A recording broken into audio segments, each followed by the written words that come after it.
Hey everybody, it's midday. It's Wednesday, and it's all kicking off. What? It's not Wednesday. Thursday. No, it's Wednesday. Oh, is it? Oh, okay. Yeah, it's Wednesday because you're live at Clerkenwell, aren't you? I am. You see, and that's what we're going to start with. We're going to start with this. This is Stephen live from Clerkenwell on Wednesday.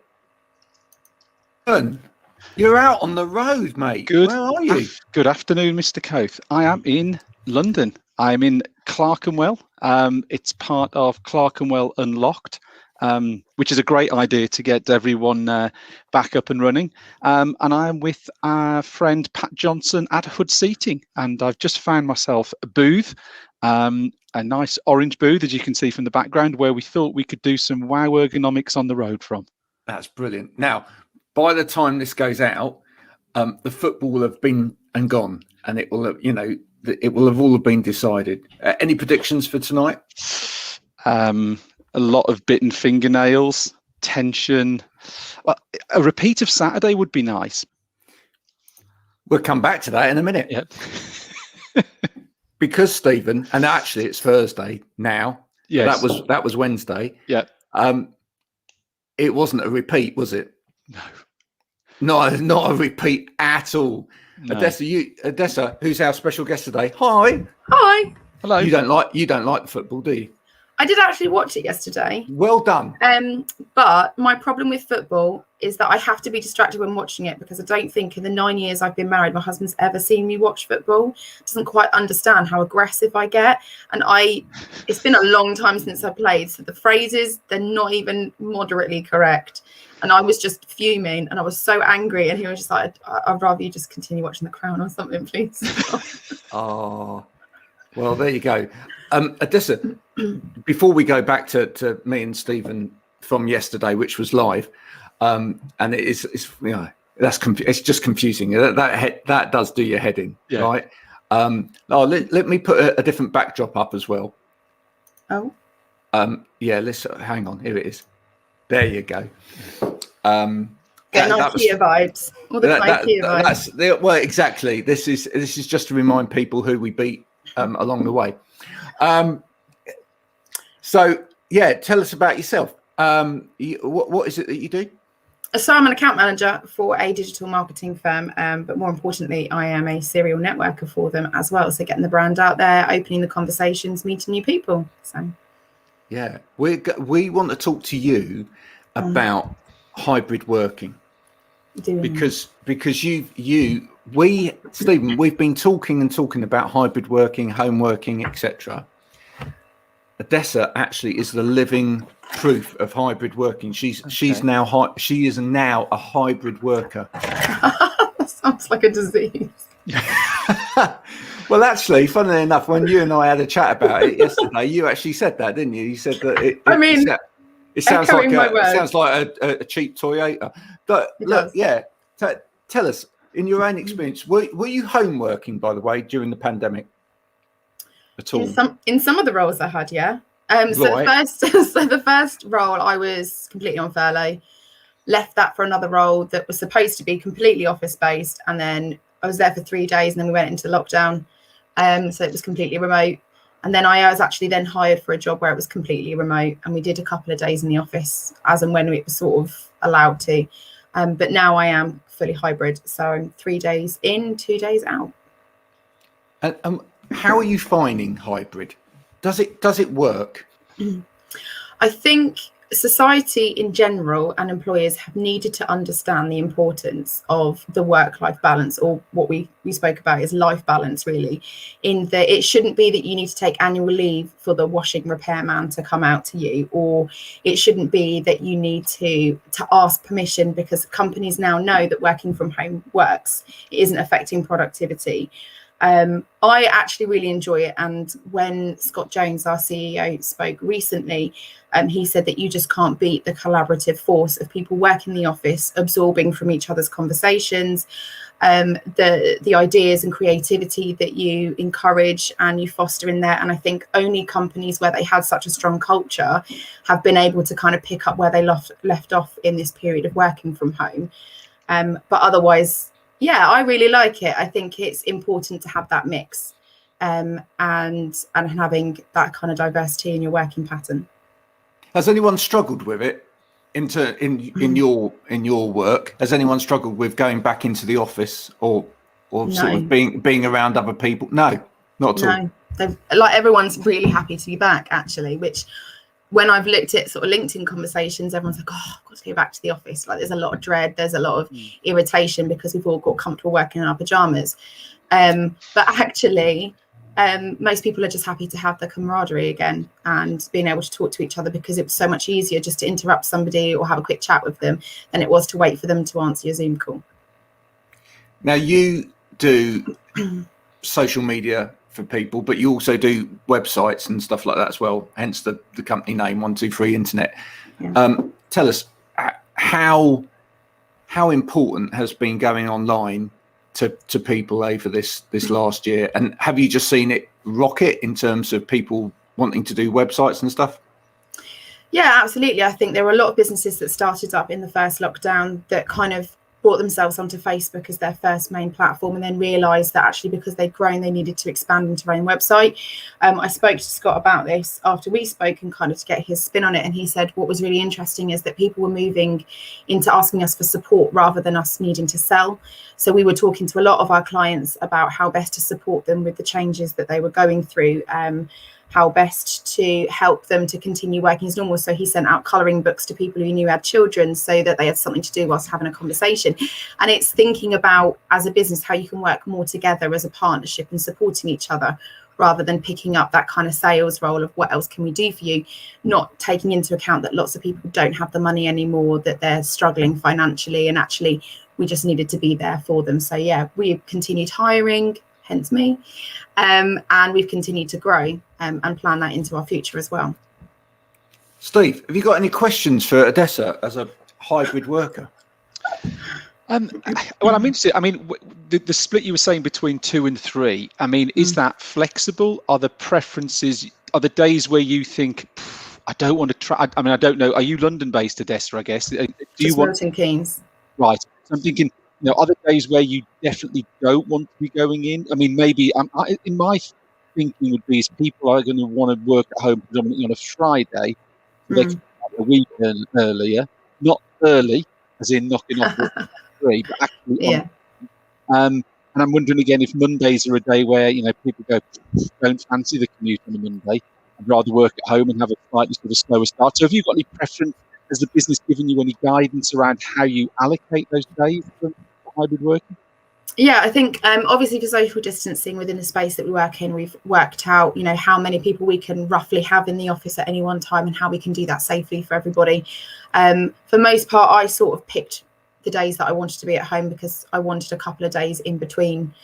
So I do Monday, Wednesday, Friday in the office and Tuesday, Thursday at home. And it was just to kind of break up that pattern. But if for whatever reason somebody wasn't feeling well after their jab, for example, they've been allowed to work from home. So it has been very flexible. And actually, when I spoke to Scott, he said what was really good for them is that they didn't have to buy loads of equipment to set people up for working from home. It was always an option. It was just that people hadn't asked for it. So it was quite a natural change for the business to do. And it has been very fluid, obviously making sure that we're in the office for important meetings.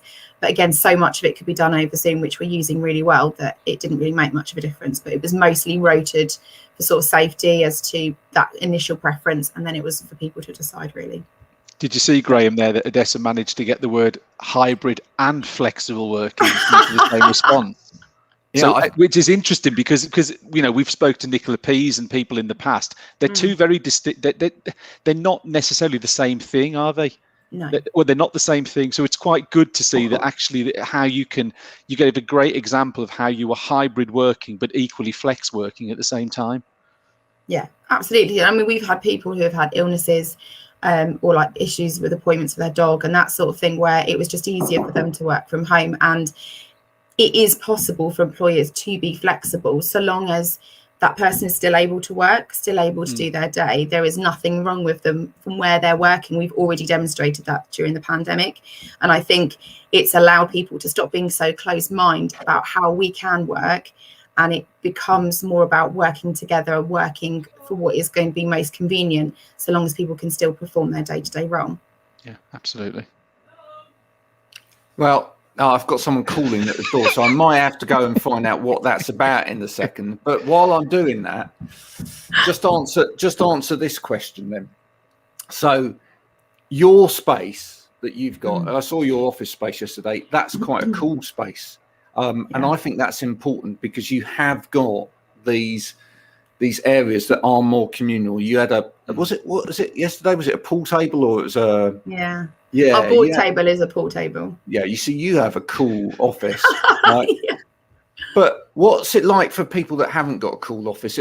I mean, for me, if you haven't got those communal spaces, is it worth going back hybrid? Because if all you're going to go back to is a booth and a space which doesn't actually encourage any kind of communication, you might as well stay at home.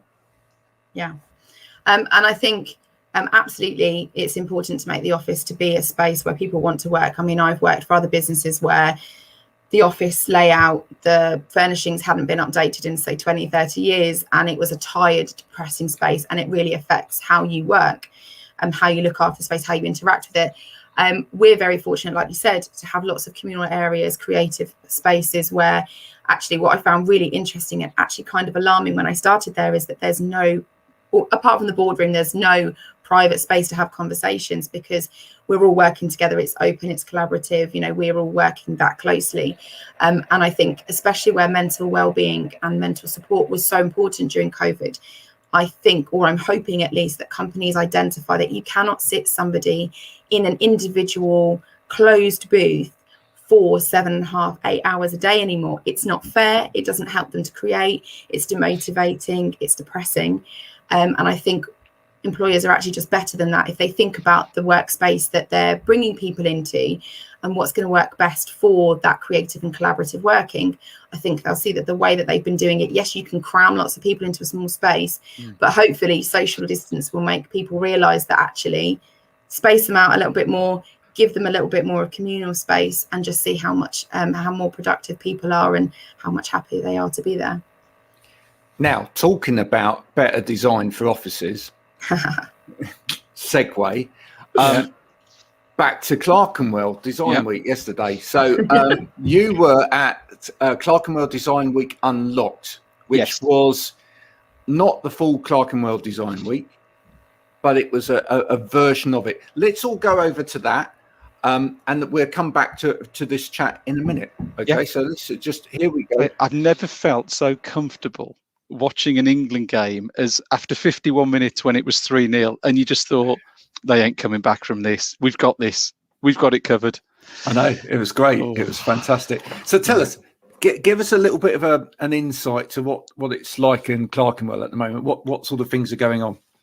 Yeah, I mean, it's my first visit to Clerkenwell. Obviously, I've been with Backer now for coming up for 3 years, but obviously with timings and COVID last year, obviously a lot of this event was cancelled. So I don't have a sort of a reference point, but what's really good to see is that there's some real desire to get people back into the showrooms. We've spoken on a number of occasions about how offices are going to have to be redesigned and changed for the sort of the big return to the office and the relaxation of the rules. So the idea is that a lot of the furniture manufacturers are opening up their doors. I would say it's absolutely under sort of COVID regulations. You have to make an appointment for an allotted hour.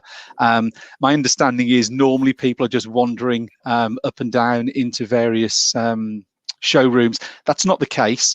So it is very much COVID controlled.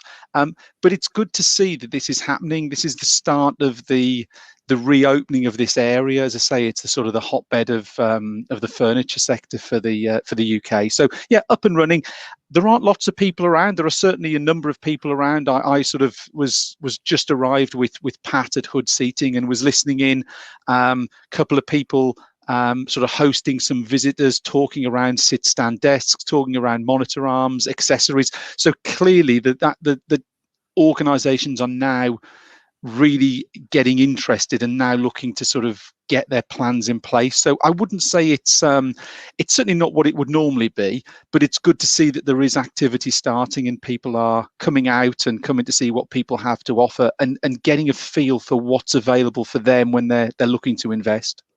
For people that don't know where Clerkenwell is. It's in London. It's just up from Farringdon Station area. There's quite a lot of pubs and like wine bars and stuff in that area as well. Are they normally, with Clerkenwell Design Week, they're all overflowing onto the streets, etc.? Is that not the case at the moment? Not quite. I mean, I walked up from Farringdon about 11:20, and it was quiet. But I'm guessing as the day progresses, and I guess Wednesday couldn't be an interesting one with the football, as we were speaking about earlier, because of course it's, are people actually going to maybe wait and come tomorrow instead? Who knows? But yeah, the idea will be, I think, as the day goes on, I guess people have got, I was, again, talking to the guys here, they had about 7 or 8 appointments yesterday, people coming in for hour slots. So certainly they were getting people through. So I guess as the day progresses, we'll sort of see what happens. But the expectation is there will be an element of, not fully onto the pavements, I guess, but the coffee shops and the pubs and the restaurants will get a little bit busier. Lots of discussions, networking. So it'll be interesting. I guess it's hoping for the weather to stay dry as well, with a lot of that sort of outside eating, which does allow for that sort of that networking and chatting and talking to familiar faces who maybe you haven't sort of seen for 18 months potentially. I mean, what will be quite interesting will be to see what some of the conversations are about. I mean, you said that, someone was talking about sits down working, etc. But I'd love to know how much of the conversation will be about hybrid working and changes to the office landscape as well, because you've got, as part of that whole Clerkenwell experience, it's not just and some of the showrooms around there, it's not just about furniture, it's about things like tiling for floors or fabrics and soft seating areas as well. And it'd be interesting to see whether the design aspect of that, you've got people from the A&D community talking about a change coming in terms of offices will not look like offices quite so much. Yeah, quite a lot of, now correct me if I get the word wrong on this, biophilia. That's the correct pronunciation, isn't it? So where I am at the moment in a place called the Vault, which is where Hoods have got their sort of showroom based, a lot of biophilia on screens. So dividing screens between desks, but incorporating biophilia as well. So it's that was quite interesting to see as well. Again, like we've spoken around, this sort of collaboration piece is trying to pull in two or three different elements, aren't they, to sort of make it feel actually it isn't the office that you used to know. It isn't the rows of desks. Actually, it's that sort of collaborative piece that we hear people talking about. And one of the ways to do that is to just sort of add a little bit of green, I guess, a little bit of green, a little bit of orange. And in London in particular, there's sometimes in some places there's not an awful lot of green. I mean, one of my favourite places, I don't know whether you know this place at all, but down Shaftesbury Avenue way, as you sort of left the theatre there in Shaftesbury Avenue, and you sort of head on down this road that's adjacent to it, past the McDonald's. there was a little haven behind one of the theatres, which was just this enclosed garden space that businesses could rent timing. Okay. Yeah, and I just wonder whether we're seeing more of that as well. I wonder whether people will think about perhaps taking meetings outside more and not necessarily having them in internal space. I think that was one of the things we saw during lockdown, was that creativity as to how could we get teams together. And I think initially it would have probably been in smaller numbers, but I saw quite a lot of, I mean, we've discussed it before, but networking, wasn't it, as opposed to networking? We saw a lot of networking. So people, of course, with the British weather, when the weather sort of plays ball, but actually going out and using open spaces. Now, I guess for people outside of these metropolitan areas, it's probably a little bit easier. But yeah, I think there obviously will be demand, because the numbers will absolutely increase in London. And I wonder if we will see people taking advantage of those rented spaces, or finding the local park, maybe something that's 10 or 15 minutes walk away, but actually having a sort of a walking sales meeting. Again, I always think back to our good friend and friend of the show, Rory Berry, when he talks about taking a beat and taking things outside. I do think we will see a lot more of that, those sort of those external meetings. As I say, if the British weather plays ball, there's no better place for something like that. Is the parks and fields of the UK. But again, we have our good friend the weather that often doesn't play ball as far as that's concerned. Well, there you go. It's getting exciting, that little interview, isn't it? It is. Now, I interrupt it there. Ooh, what's that noise? Interesting noise. It's not here. Don't worry. Not me. No, don't know. Is it a drill? Pneumatic drill, it sounds like. It sounds like a pneumatic drill. I don't know where that's coming from. Hold on. Everyone mute their mic for a minute and see which one stops it. Oh, it was Odessa. It's probably my fan. That's your fan. She's got a fan, you know. It's my laptop fan. I tell you what, they've got a cool office, but you need a better laptop, right? Yeah. What's your boss's name? Scott. Scott, if you're watching this back, can you get Odessa a better laptop with a less noisy fan, please? You never see what I might be able to wangle that. Now, so you mentioned a couple of things in there. One was biophilia. Yes. Right. So I'm gonna throw this over to Odessa. Has biophilia been important in your office landscape at all? Let's have a little look at what Stephen was talking about yesterday. All right. So here we go. Oh, actually, I've uploaded it into the wrong one. So let's just. Silly boy. I'll put it back into here. Rookie mistake. So that we can Schoolboy error. Schoolboy error. Right, there we go. This is what Stephen was talking about.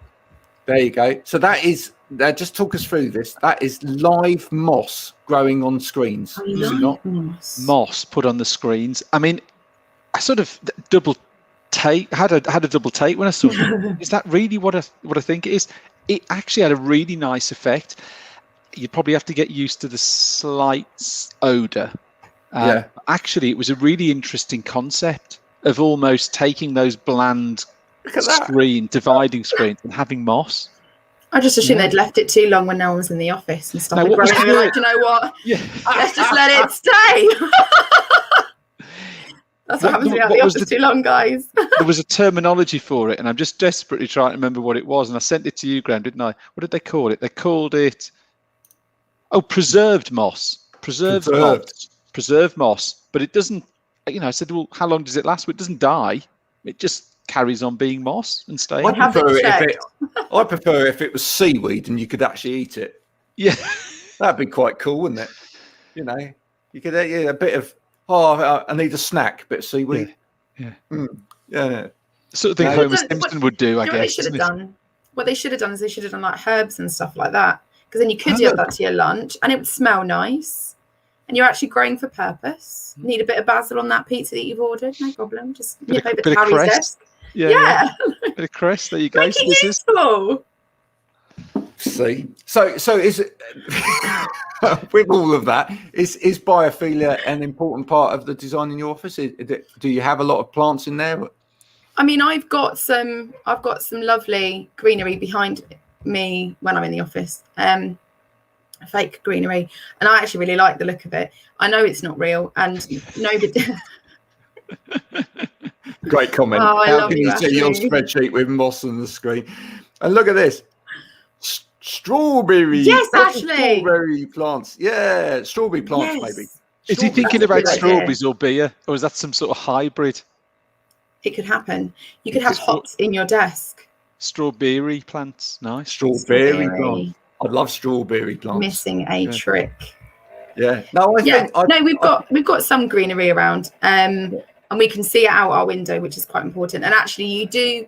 I mean, I'd like some more authentic greenery. But it is nice. It does strike you when you first walk in, and I do think it makes a difference. That and Chris Country on the Alexa that's playing behind all the time. Indeed. And building up my repertoire. and the second point that Stephen made there about, and it's become very prevalent during the pandemic as well about people's well-being, being able to get out into the country. Is that important for you? Where you work, does that have green spaces as well outside? Are you able to get outside and have meetings? Is it practical to do that? We did a couple of Fridays ago. We did have a team sort of afternoon in the car park. It's a gravel car park. It's really quite nice. And we had a pizza van rock up and stuff like that. And I think nice. where companies have got open spaces, either they should have been utilising it when they couldn't meet indoors with clients, or they should certainly think about doing so now, hopefully when summer actually returns. Our green space nearby, it's not very well maintained and there are some horses on it. So every now and then during a meeting, you'll just hear a neigh from a nearby horse. But I do. What is that? Them commenting? Nay. Yeah. We didn't take an open vote, guys. Get back in the field. No, do you know what? And it does make a huge difference. I'm a very outdoors person. So actually starting a full-time role where I'm in the office when I'm in the office all day is really, really hard. And I think it's important, lots of our guys, we've got a golf course nearby. They take a walk around the golf course or around the edges, and actually they always come back laughing and smiling, because it can be really stressful. When we were working from home, people were taking walks because you could only have one a day. And I'm an outdoor person. So for me, the more of that comes into a workspace, the better, because you don't feel quite so clinical, quite so institutionalized, which offices often have a problem with. So all about bringing the outdoors inside, for sure. It's good. Yeah. I mean, we've benefited from the outdoors, haven't we, during this period, Stephen? I mean, I've been out running, been out walking the dog. I think it's been great for posts. I mean, what do I post about today? I'm surrounded by. I mean, that's the thing, actually, from a creative point of view, and Odessa, you're involved in social media as well. From a creative point of view, actually being locked into a space is not great from the creative side of things. It's important to actually go out and see things. I find that even just going to a shop, brings about ideas for posts and activity, especially when, I don't know whether I shared that one with you. I went to my local Lidl's one time, and I saw a guy with a bag over his head. Yeah, he hadn't done the mask thing at all, and it wasn't sort of like mask half down, half out, or a visor. He literally had put a shopping bag over his head, and no one could understand how he could even see anything, but he was walking around Lidl's. I feel like that's a well-being piece. Why didn't you save him and give him a hug or something great? He needed a bit more than groceries that day. Clearly, you're not going to give a hug during COVID to someone that's got a full bag over their head, are you? I mean, they could be making a statement about, about what? About back off. I thought there was going to be a joke in there, like the old joke about what you call a man with a spade on his head, Doug. I thought that there's going to be what's the punchline of a guy with a bag on his head? I think.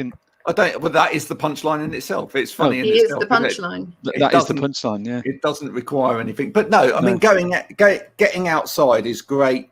Yeah. Headspace for lots of different reasons. So that's good. Stephen, interesting characters visit your Lidl. You damn right they do. Yeah. I could tell you some stories about Lidl's, my local Lidl's. Well, yeah, we are in Somerset. Don't make any comments about that. It was a paper bag. He was called a Russell. Ashley. Oh, someone's on fire today. You really going for it? Amazing. Ashley's the best. He's so good. Ashley, there you go. Look at that. We could just bring up any subject now, and Ashley could make a joke about it. Yeah. Challenge. So let's talk about existentialism now. Ashley. And everyone immediately looks at the comment section thinking, what's he going to come up with? He's not going to come up with a comment for that. So yeah, so Odessa, tell us a little bit, just to finish off your segment, a little bit about what 123 Internet are doing for people on LinkedIn. So So because we're a full service digital marketing agency, we do everything from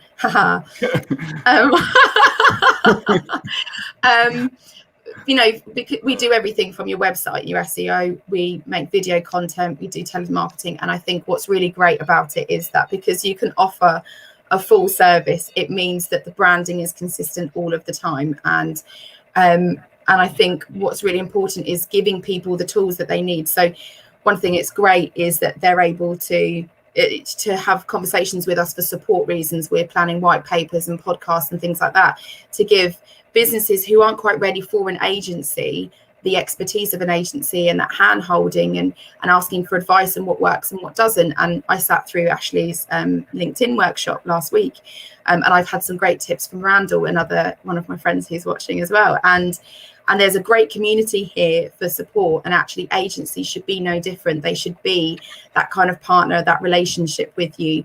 And certainly I love that that's what comes first and foremost, is building that partnership as opposed to just looking for business straight away, which is rare to find, and it's a pleasure to be a part of, for sure. Well, thank you so much for joining us today. I hope your crowd don't disappear just because you're going to disappear. Stephen, you turned into the black and white dot of death there for a minute. Did you hear the doorbell ring in the background? Yeah. Oh, yeah. Is that what it was? Delivery at the door. So I thought, if Odessa can just keep going for about 30 seconds, I can get to the door and back and not miss out on the show. So thank you. No, in all seriousness, it's been great to have someone on who's actually going through the hybrid experience and to kind of get some feedback from you, because Stephen and I, as I say, have been talking about it so much over the last few months in terms of the program, and that's good. And of course, the other thing is, not only do you need to get some biophilia in, you do need to get some recyclable products into your thing. So I noticed, if we go back to that little picture, that was very, very sneaky product placement in there, Stephen. It wasn't subtle, was it? It wasn't subtle. Those grey things that are on the desk are something that Stephen sells. They are made of. Are they made of recycled plastic?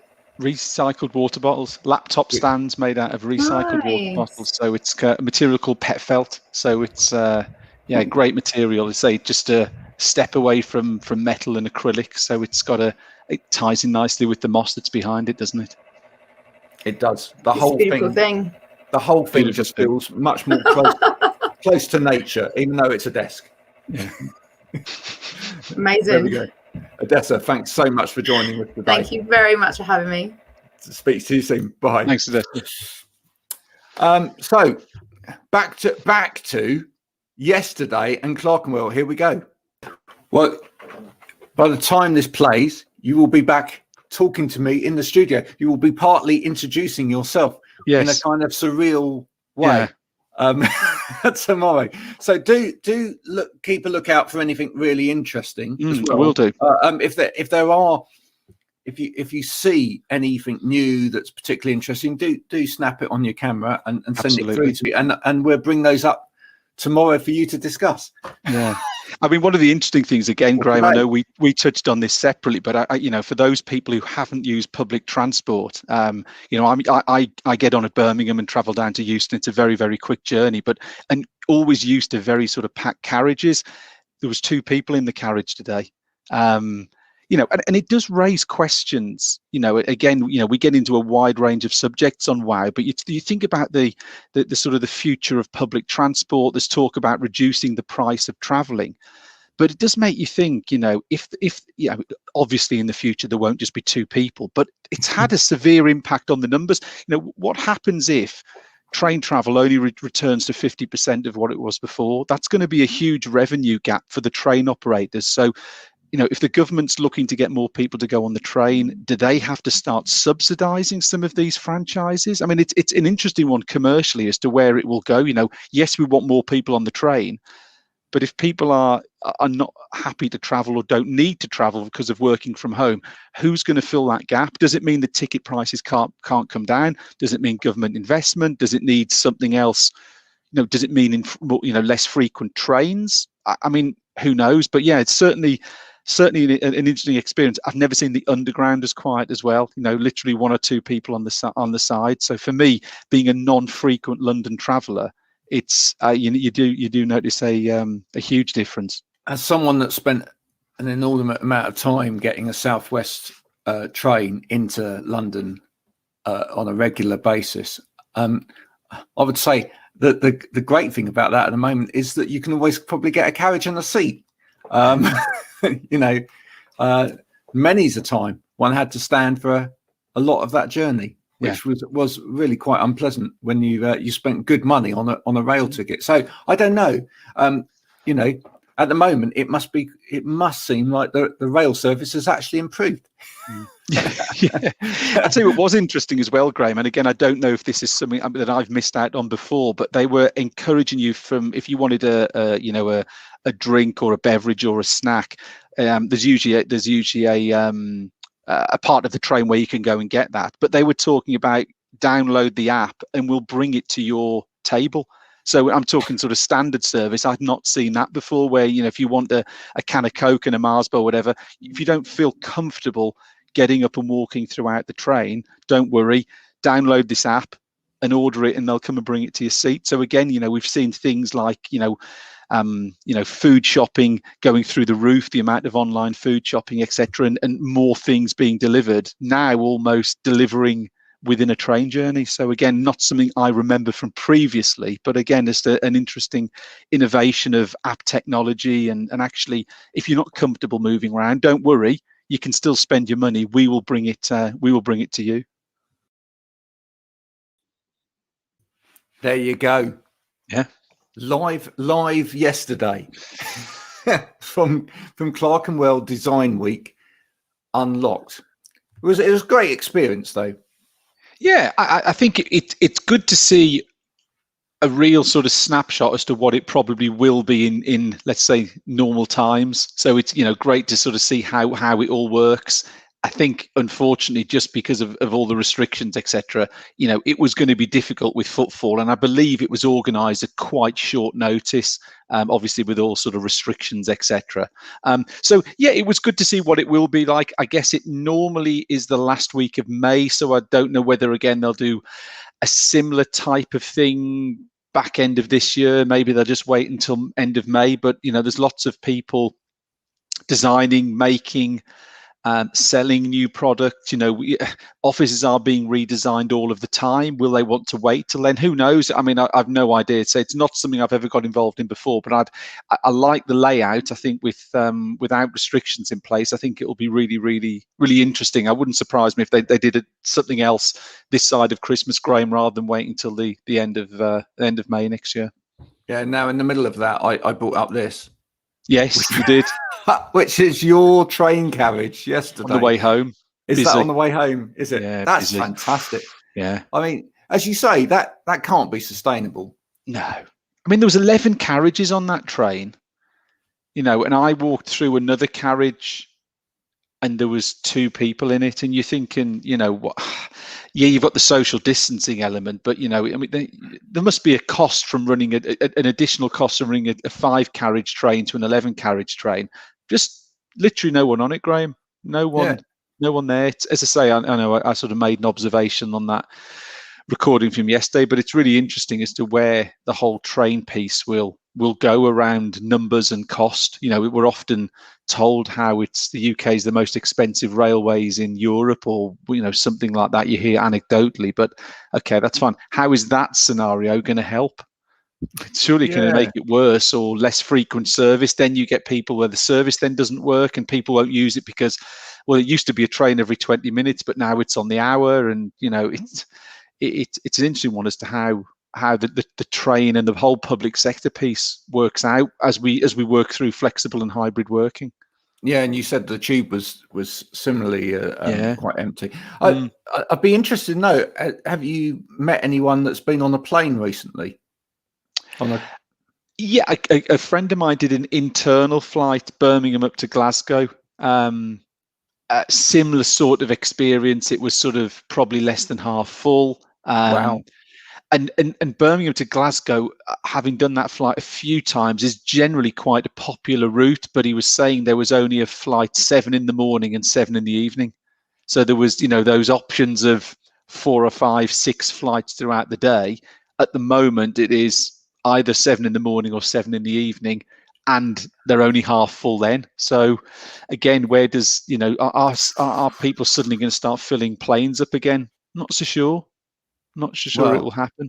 I very much doubt it. I'd love to hear from anyone if you're listening back to this during the day. If you've been on a holiday flight, because obviously that's slightly different as well. Yeah. What's that situation been like? Has the plane been half empty? Because generally, when you get on those flights, you're rammed. Yeah.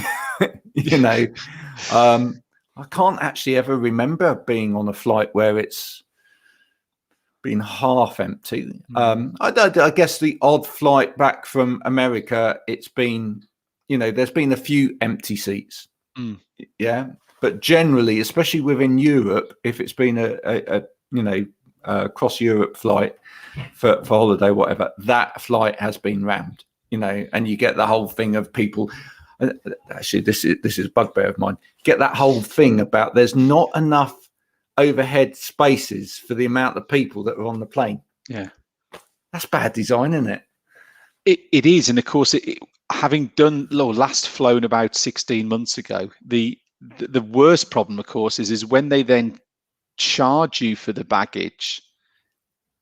Even more people now get the smaller case that goes above your head. So there was never enough space before. There's even less now. So it then turns into a massive charge as to who can get at the front of the queue.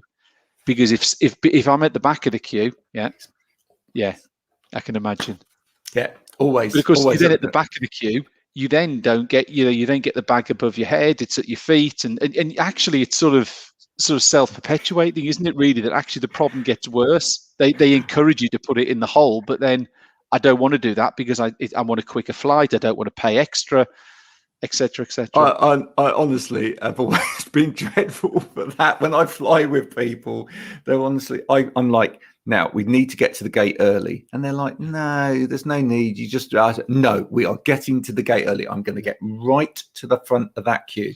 I'm going to be the first person on that plane. Yeah. Why? Because you'll thank me for it when we get on that plane and there's a shortage of places to put your bag, because your bag will be in a space.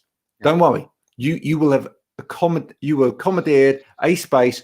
Your bag will be on. There will be a delay in taking off. Look at the amount of people that are on this flight. It's full. There will be a delay because 2 people are being asked to put their bag into the hold, and they both have laptops. Yeah.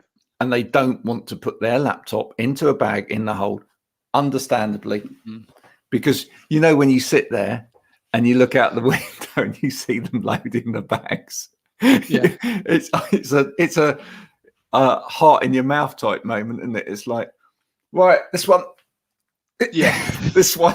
You think, I know there's no way in the world I want my laptop being thrown like that. I'm sure that actually, if you've got hand luggage per se, and then they have to put that luggage into the hold, I'm sure they do it very carefully. But just in case, just in case, and from the experience of looking out the window, I just think, no, there's no way that I want my stuff being thrown like that. So, especially as the suitcases have to be quite small these days. Yeah. That if you're taking luggage on board, and they're quite lightweight, they're not robust. No, not at all. So I just think, oh no, there's definitely not happening. So no, I think that was really interesting having someone on today that's been experiencing the hybrid lifestyle. We should try and do more of that. Get someone on that's actually going through an experience of that we're talking about, and just trying to hear it from their point of view. But I will say, having seen the office that they work in, that Odessa works in yesterday, when I spoke to her, that it is a really cool office space. Okay. And I do think that makes a difference. So I'd love to hear from someone that's perhaps got a bit more of an old, antiquated office space, or is very much a kind of, I'll say, pedestrian in that kind of sense of the word, that it's literally you walk to an area at a desk, and there's nowhere really to, other than a tiny kitchen to go and make a brew. There's nowhere really communal to work. There are a lot of office spaces like that, and I just wonder how many of those can exist long term. Well, I mean, I wonder what they're doing now. I wonder what facilities managers, in combination with HR managers, are doing. There's enough talk about it and awareness about it. You must think, actually, what are they actually doing? Are people actually, burying their head in the sand and doing nothing and expecting people to return to the office with rows and rows and banks of desks? I wonder how many people are actually doing something proactively and recognizing that they need to do something to change. They need to do something to entice people back into the office as well. So you'd like to think it's going on more often than not. But again, it comes back to how are people viewing it? Budgets, again, unfortunately, will be a part of, do they have the finance available to do that? But again, if you want people to come back in, you've got to make it an interesting, desirable experience. Yeah, definitely. I think one of the things that I find quite interesting is the difference in the dialogue and the difference in the language around these different areas of work as we've gone through lockdown and furlough schemes and the pandemic's hold, and then into this next period. It's quite interesting how businesses have, on the one hand, they've used the language to say, yeah, home working's great, homework, do this home working. Yeah, we can make it happen. Isn't it great that there's all of this technology? It's all about being able to use this technology to, keep in touch with our clients and teams, and now it's changed now, and it's like, no, actually, it's so important for everyone to get back to the office. And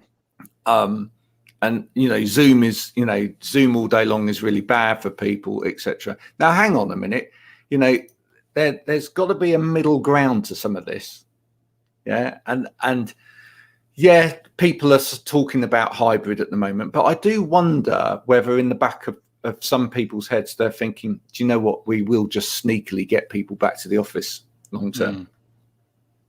Ashley is chipping in. In fact, Ashley, you're great. Ashley, because you're listening, I think you need to come on this another week, because you're great. You're a great guest from afar.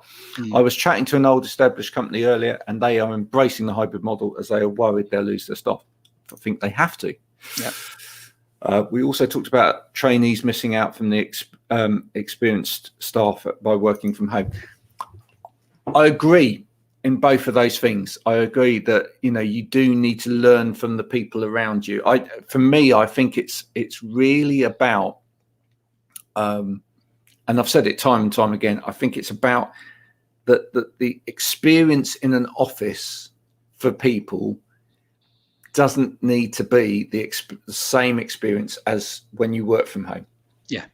There are different parts to different to people's roles, and let's make it so that when you come into the office, you can do the team-based stuff. You can have the meetings. You can have you can have the creative part of the work. You can learn from each other.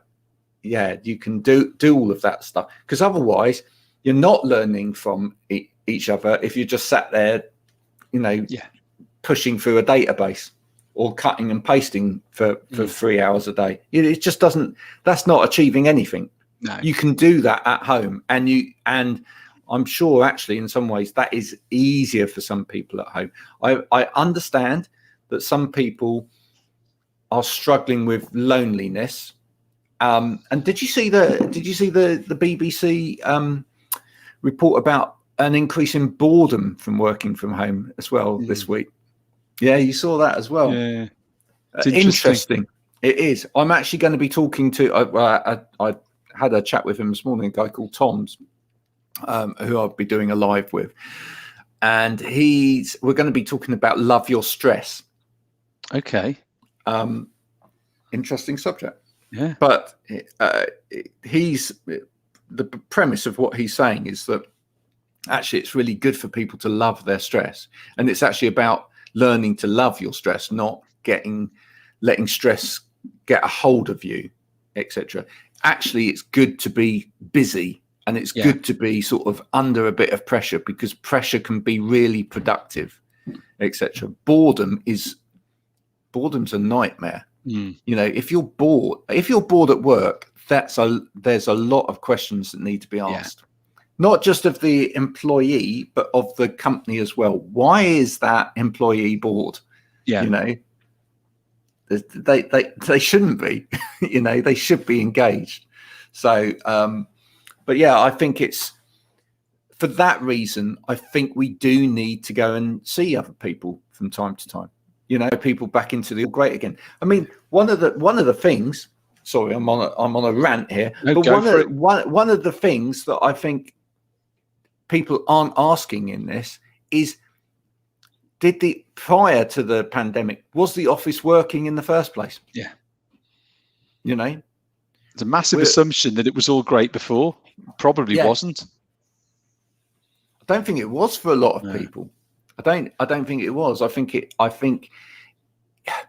in the current form that it was in, I don't think it was necessarily working. And as someone that was a workplace assessor for many years and went out to assess people, it was clear from doing that work that it wasn't right for everybody, you know. And companies were trying things, but weren't necessarily getting those things right as well. Oh, somebody's at the phone. That line. Yeah. I don't know who that is. I'm leaving it to ring out. I'm just going to leave it to ring out. Yeah. The landline. Yeah. Which is odd, isn't it? Because these days, you know, I hardly get any phone calls on the landline. That actually was the subject of one of my polls. Oh, was it? You've covered everything else in the world, Graham. So I've pretty much covered everything else in the world. I just don't understand, in a way, why people bother with. I mean, we have to have them, apparently, but you know, people tell you that you have to have a landline in case of an emergency, etc. But really, who actually uses a landline anymore? Speaking about emergencies, sorry, slightly off topic, but our Sky signal went yesterday at 10 to 8, just before the football started. Word. So we had to do the full switch it off at the wall, you know, start all over again. And then I thought that was really weird. The weather wasn't bad.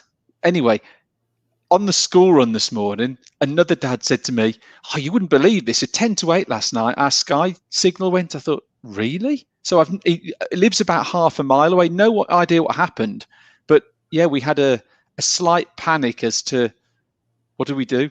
How are we going to watch the game? We got it back in time for kickoff, but I don't know whether there was some sort of major Sky problem, but we almost lost signal for the game. Well, we're Sky customers, and we were watching via Sky, right, on ITV, but we didn't have a problem. So whether this was peculiar to your area or not, you know, maybe wherever it is that you live is in the Midlands. Maybe Sutton Coldfield. Maybe Sutton Coldfield had come misaligned with the sun or something, and you know, the satellite couldn't find you. But if you're listening and you know what it was that caused that, or you were adversely affected by satellite shortage just prior to the match, and I mean, that is a major panic. That is a nightmare. You thought you were going to have to listen to the radio version, didn't you, for a minute? There was going to be there was a lot of concern. Or have it on your phone. Yeah, maybe. But of course that's on delay, isn't it? What if you watch, I've watched. Yeah, if you sometimes watch it on the phone, there's a bit of a delay.